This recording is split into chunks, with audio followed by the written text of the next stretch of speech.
सीता राम जय जय राम राम राम राम सीता राम जय जय राम। जय श्री राम।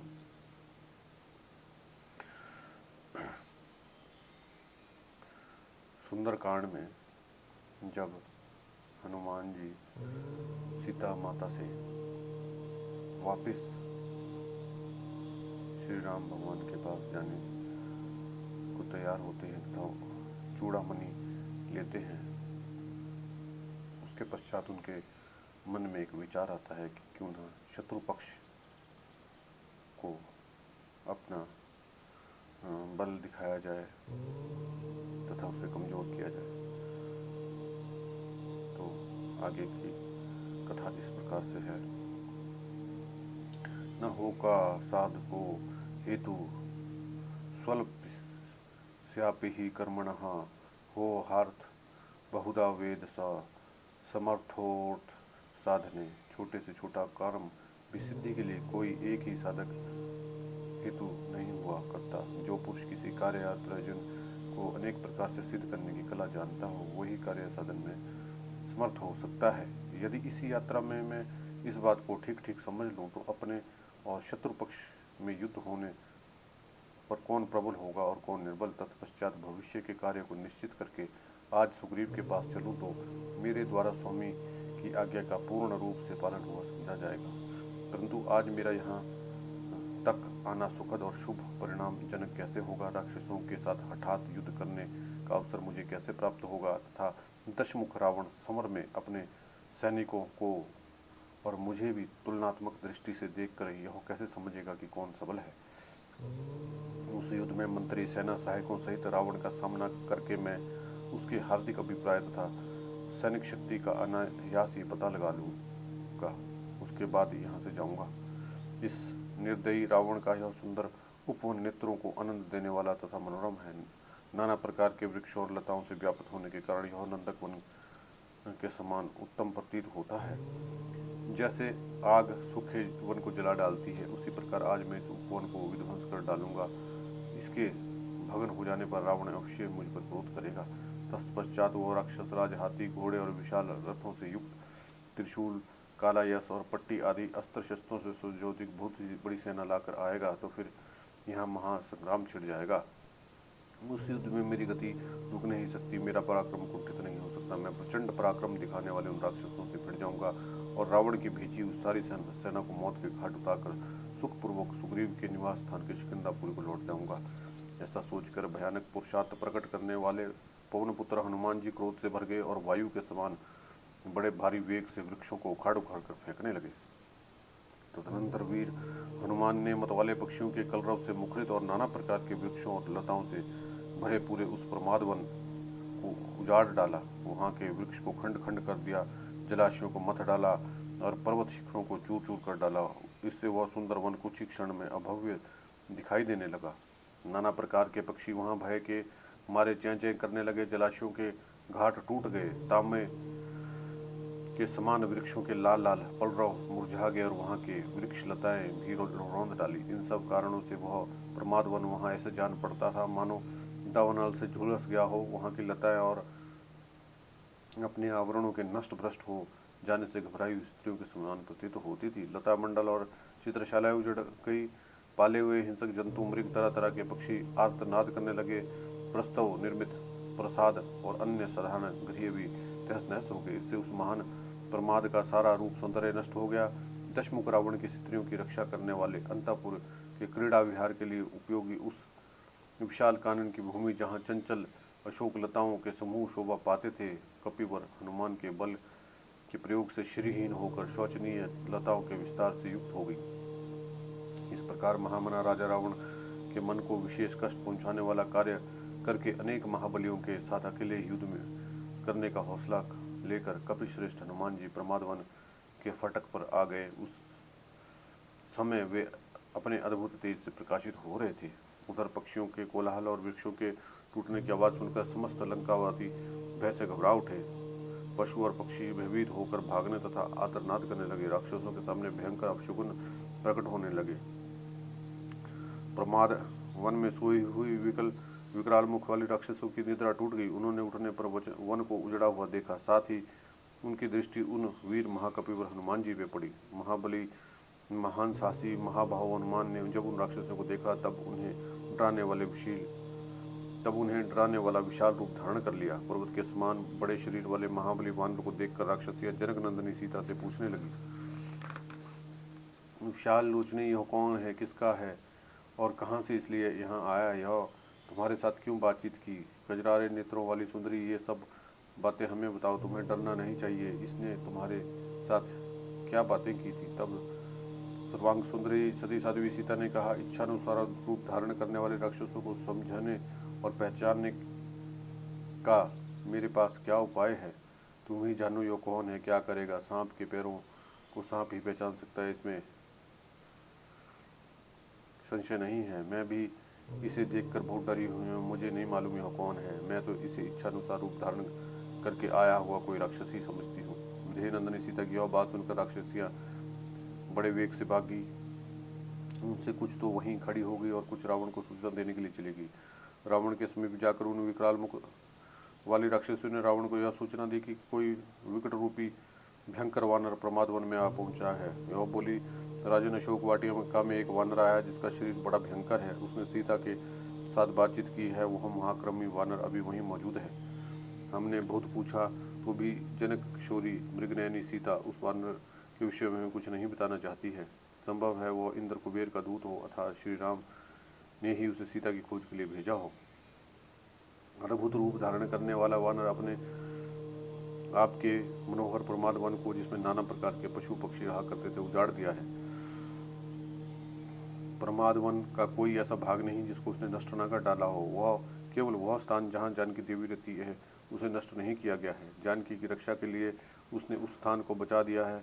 या परिश्रम से थक कर यह निश्चित रूप से जान नहीं पड़ता है कि उसे परिश्रम तो क्या हुआ होगा। उसने उस स्थान को बचाकर सीता की ही रक्षा की है। मनोहर पल्लवों और पत्तों से भरा हुआ वो विशाल अशोक वृक्ष जिसके नीचे सीता का निवास है, उसने उसे सुरक्षित छोड़ा है। जिसने सीता से वार्तालाप किया और उस वर्ण को उजाड़ डाला, उस उग्र रूपी वानर को आप कोई कठोर दंड देने की आज्ञा प्रदान करें। राक्षसराज जिन्हें आपने अपने हृदय में स्थान दिया है, उन सीता देवी से कौन बातें कर सकता है? जिसने अपने प्राणों का मोह नहीं छोड़ा है, वह उनसे वार्तालाप कैसे कर सकता है? राक्षसों की यह बात सुनकर राक्षसों का राजा रावण प्रज्वलित चिता की भांति क्रोध से जल उठा। उसके नेत्र रोष से घूमने लगे। क्रोध में भरे हुए रावण की आंखों से आंसू की बूंदें टपकने लगी, मानो जलते हुए दो दीपकों से आग की लपटों के साथ तेल की बूंदें झर रही हो। उस महातेजस्वी निशाचर ने हनुमान जी को कैद करने के लिए अपने ही समान वीर किंकर नामधारी राक्षसों को जाने की आज्ञा दी। राजा की आज्ञा पाकर 80,000 वेगवान किंकर हाथों में कूट और मुदगर लिए उस महल से बाहर निकले। उनकी दाढ़ें, विशाल पेट, बड़ा भयानक रूप, सब के सब महाबली, युद्ध के अभिलाषी और हनुमान जी को पकड़ने के लिए उत्सुक थे। प्रमाद वन के फाटक पर खड़े उस वानर वीर के पास पहुंचकर वे महान वेगशाली निशाचर उन पर चारों ओर से इस प्रकार झपटे जैसे फिरंगे आग पर टूट पड़े हों। वे विचित्र गदाओं, सोने से मड़े हुए परिघों और सूर्य के समान प्रज्वलित बाणों के साथ वानर श्रेष्ठ हनुमान जी पर चढ़ आए। हाथ में प्रास और तोमर लिए, मुदर, पटिश और शूलों से सुसज्जित हुए वे सहसा हनुमान जी को चारों ओर से घेर कर उनके सामने खड़े हो गए। तब पर्वत के समान विशाल शरीर वाले तेजस्वी श्री हनुमान ने अपनी पूंछ को पृथ्वी पर पटक कर जोर से गर्जने लगे। पवन पुत्र हनुमान अत्यंत विशाल शरीर धारण करके अपनी पूंछ फटकारने और उनके शब्द से लंका को प्रतिध्वनित करने लगे। उनकी पूंछ फटकने पर का गंभीर घोष बड़ी दूर तक गूंज उठा। इससे भयभीत हो पक्षी आकाश से गिर पड़ते थे। उस समय हनुमान ने उच्च स्वर से घोषणा की, अत्यंत बलवान भगवान श्री राम और महाबली लक्ष्मण की जय हो।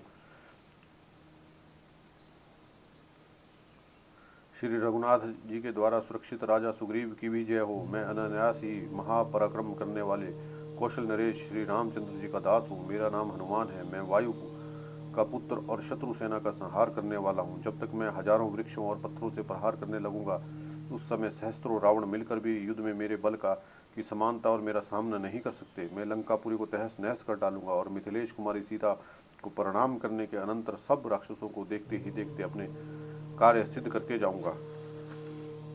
हनुमान जी की इस गर्जना से समस्त राक्षसों पर भय और आतंक छा गया। उन सब ने हनुमान जी को देखा हुए संध्या काल के ऊंचे मेघ के समान लाल और विशालकाय दिखाई देते थे। हनुमान जी ने अपने स्वामी का नाम लेकर स्वयं ही अपना परिचय दे दिया, इसलिए राक्षसों को उन्हें पहचानने में कोई संदेह न रहा। वे नाना प्रकार के भयंकर अस्त्र शस्त्रों का प्रहार करते हुए चारों ओर उन पर टूट पड़े। उन शूरवीर राक्षसों द्वारा सब ओर से घिर जाने पर महाबली हनुमान ने फाटक पर रखा हुआ एक भयंकर लोहे का परिघ उठा लिया।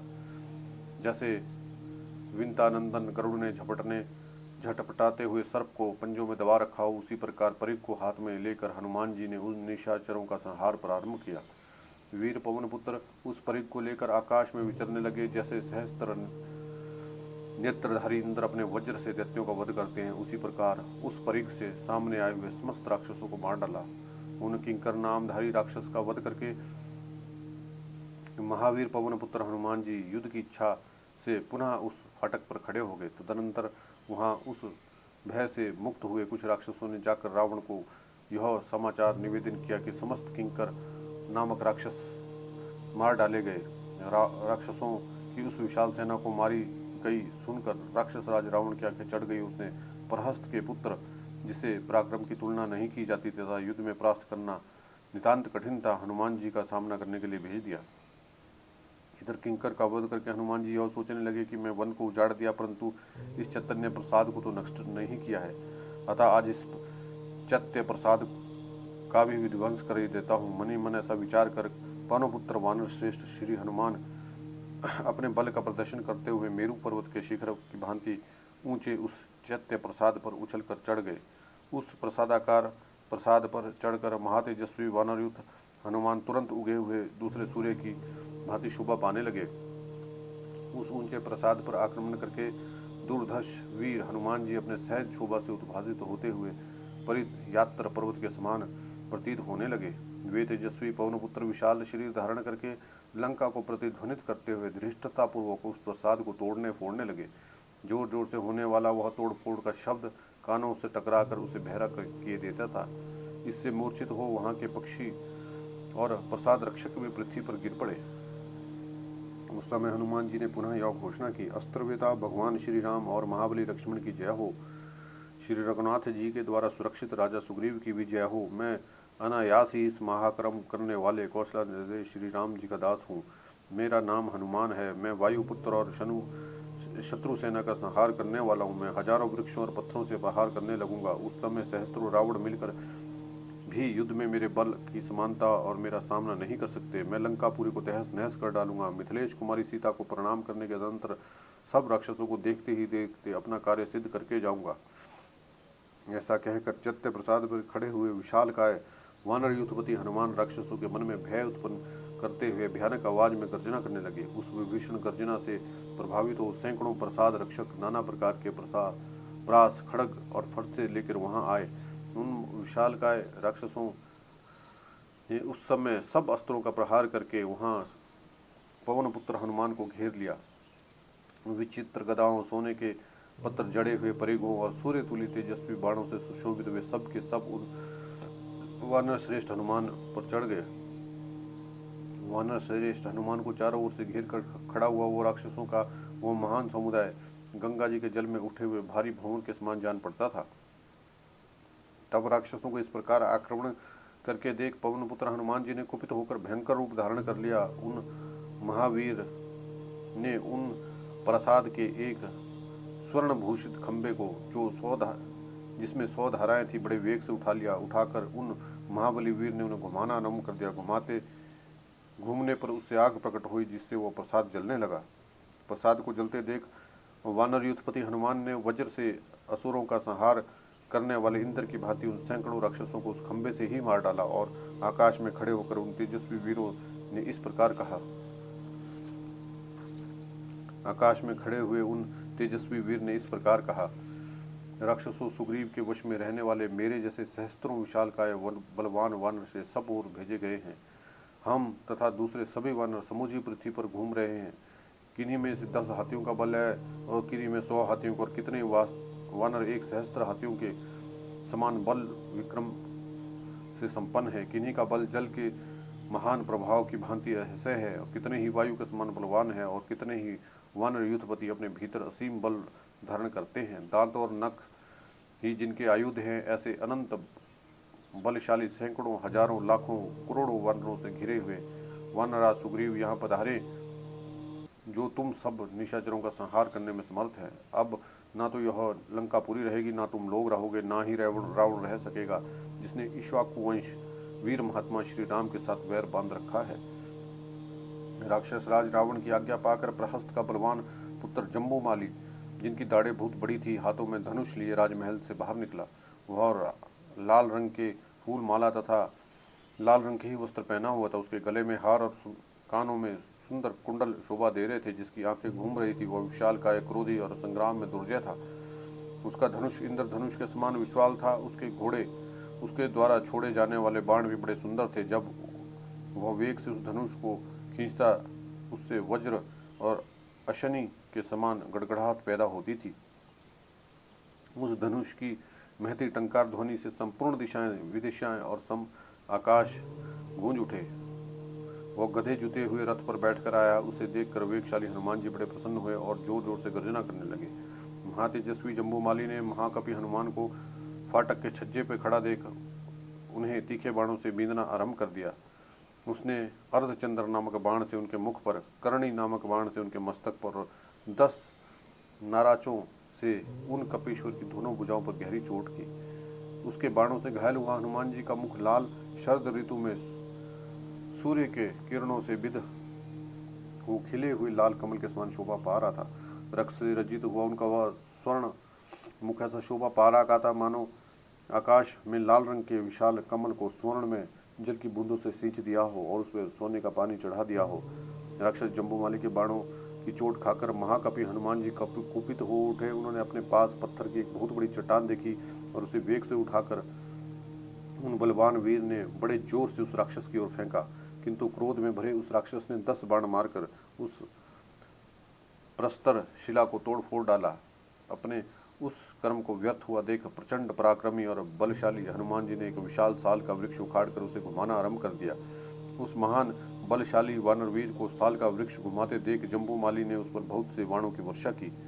उसने 4 बाणों से साल के वृक्ष को काट दिया और 5 से हनुमान जी की भुजाओं में, 1 बाण से उनकी छाती में और 10 बाणों से उनके स्तनों के मध्य भाग में चोट पहुंचाई।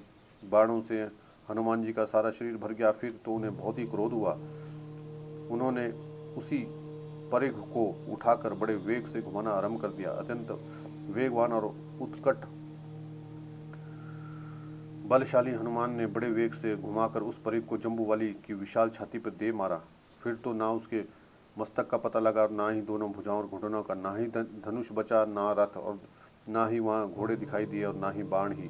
उस परिघ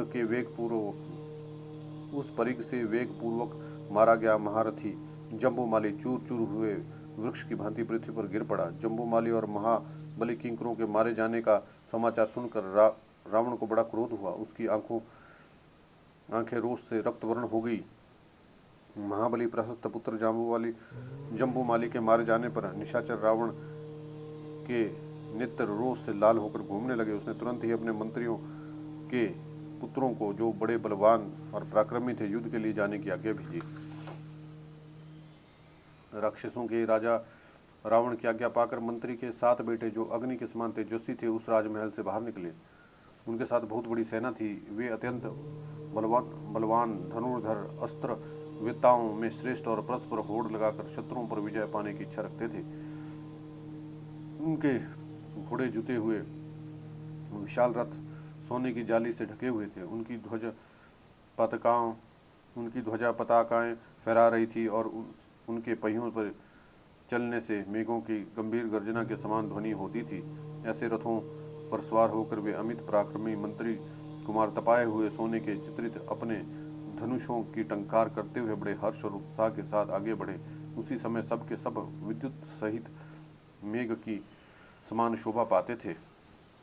तब पहले जो किंकर नामक राक्षस मारे गए थे, उनके मृत्यु का समाचार पाकर इन सब की माताएं अमंगल की आशंका से भाई बंधु और सुहृदों सहित शोक से घबरा उठी। तपाए हुए सोने के आभूषणों से विभूषित हुए सातों वीर परस्पर होड़ सी लगाकर फाटक पर खड़े हुए हनुमान जी पर टूट पड़े। जैसे वर्षा काल में मेघ वर्षा करते हुए विचरते हैं, उसी प्रकार वे राक्षस रूपी बादल वाणों की वर्षा करते हुए वहां विचरने लगे और रथों की घड़घड़ाहट से उसकी गर्जना थी। तदनंतर राक्षसों द्वारा की गई उस बाण वर्षा से हनुमान जी उसी तरह आच्छादित हो गए जिस प्रकार कोई गिरिराज जल की वर्षा से ढक गया हो। उस समय निर्मल आकाश में शीघ्रतापूर्वक विचरते हुए कपिवर हनुमान ने उन राक्षस वीरों के बाणों तथा रथ के वेगों को व्यर्थ करते हुए अपने आप को बचाने लगे। जैसे व्योम मंडल में शक्तिशाली वायुदेव इंद्रधनुष युक्त मेघों के साथ क्रीड़ा करते हैं, उसी प्रकार वीर पवन पुत्र उन धनुर्धर वीरों के साथ खेल सा खेलते हुए आकाश में अद्भुत शोभा पा रहे थे। पराक्रमी हनुमान ने राक्षसों की उस विशाल वाहिनी को भयभीत करते हुए घोर गर्जना की और उन राक्षसों पर बड़े वेग से आक्रमण किया। शत्रुओं को संताप देने वाले उन वानर वीर ने किन्हीं को थप्पड़ से मार गिराया और किन्हीं को पैरों से कुचल डाला, किन्हीं का घूंसों से काम तमाम कर दिया और किन्हीं को नखों से फाड़ डाला। कुछ लोगों को छाती से दबाकर उनका खजूम निकाल दिया और किन्हीं किन्हीं को दोनों जांघों से दबोच कर मसल डाला। कितने ही निशाचर उनकी गर्जना से प्राणहीन होकर पृथ्वी पर गिर पड़े। इस प्रकार जब मंत्री के सारे पुत्र मारे गए, धराशायी हो गए, तब उनकी बची खुची सारी सेना भयभीत होकर दसों दिशाओं में भाग गई। उस समय हाथी वेदना के मारे बुरी तरह चिंगाड़ रहे थे, घोड़े धरती पर मरे पड़े थे और जिनके बैठक ध्वज छत्र आदि खंडित हो गए थे, ऐसे टूटकर रथों के समूह रणभूमि फटक गई थी। मार्ग में खून की नदियां बहती सी दिखाई देती थी तथा लंकापुरी राक्षसों के विविध शब्दों के कारण मानो उस समय विकृत स्वर से चित्कार कर रही थी। प्रचंड पराक्रमी और महाबली वानर वीर हनुमान जी उन बड़े चढ़े राक्षसों को मौत के घाट उतार कर दूसरे राक्षसों के साथ युद्ध करने की इच्छा से फिर से उसी फाटक पर जा पहुंचे। महात्मा हनुमान जी के द्वारा मंत्री के पुत्र भी मारे गए, यह जानकर रावण ने भयभीत होने पर भी अपने हकार को प्रयत्न पूर्वक छुपाया और उत्तम बुद्धि का आश्रय ले आगे के कर्तव्य निश्चित किया। दशग्रीव ने विरूपाक्ष, यूपाक्ष, दूरधर, प्रभस और भास्करण इन 5 सेनापतियों को, जो बड़े वीर, नीति निपुण, धैर्यवान और युद्ध में वायु के समान वेगशाली थे, हनुमान जी ने पकड़ने की आज्ञा दी। उसने कहा, सेना के अग्रगामी वीरों, तुम लोग घोड़े, रथ, हाथियों सहित बड़ी भारी सेना साथ ले कर जाओ और उस वानर को बलपूर्वक पकड़कर अच्छी तरह से शिक्षा दो।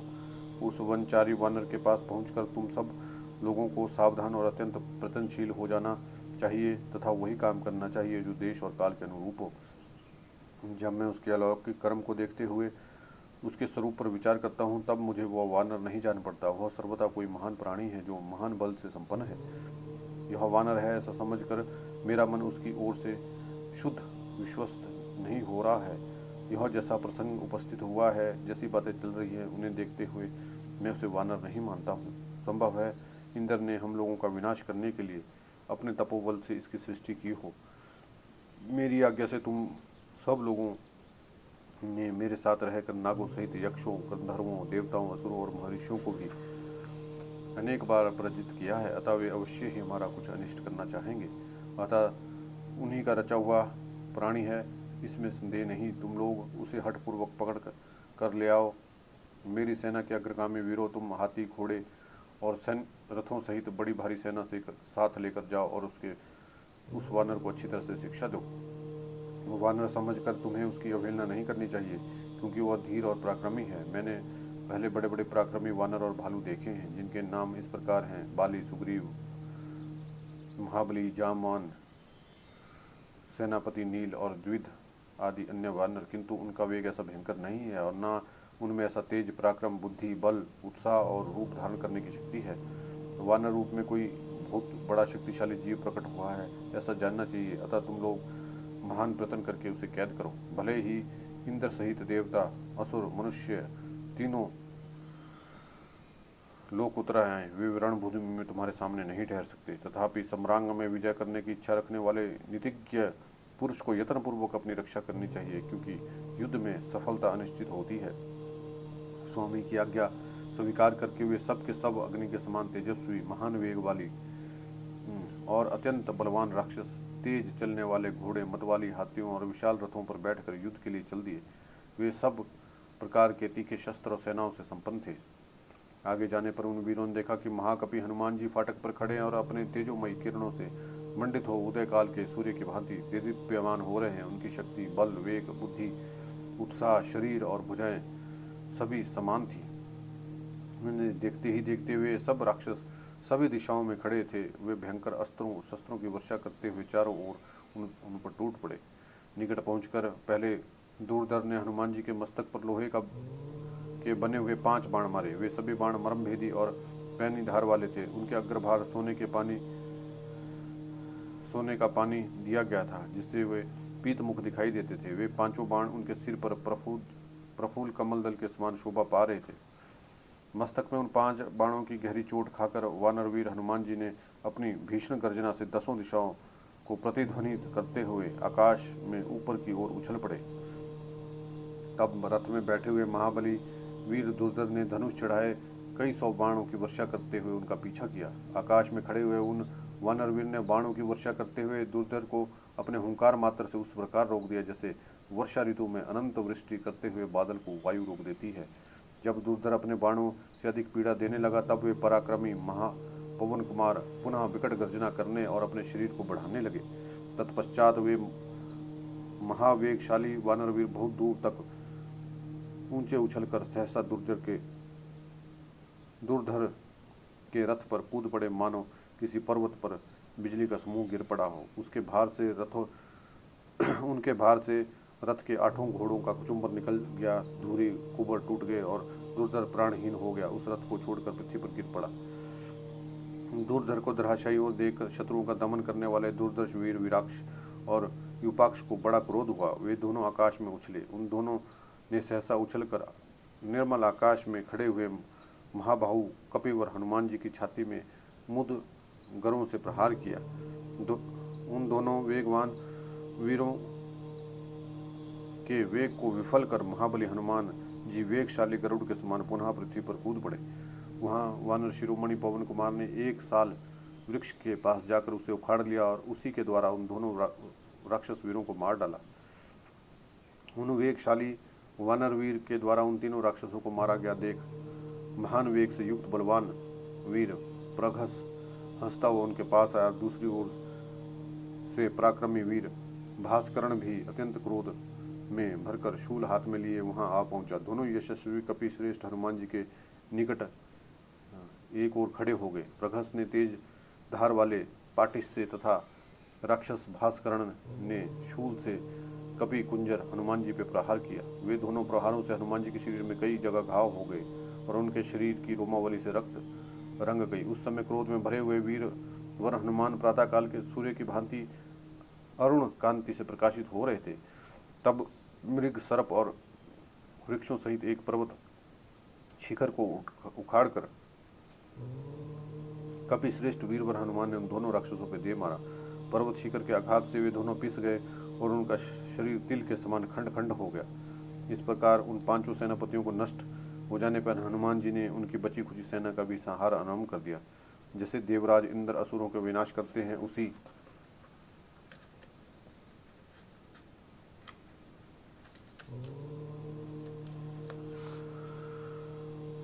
प्रकार उन वानरवीर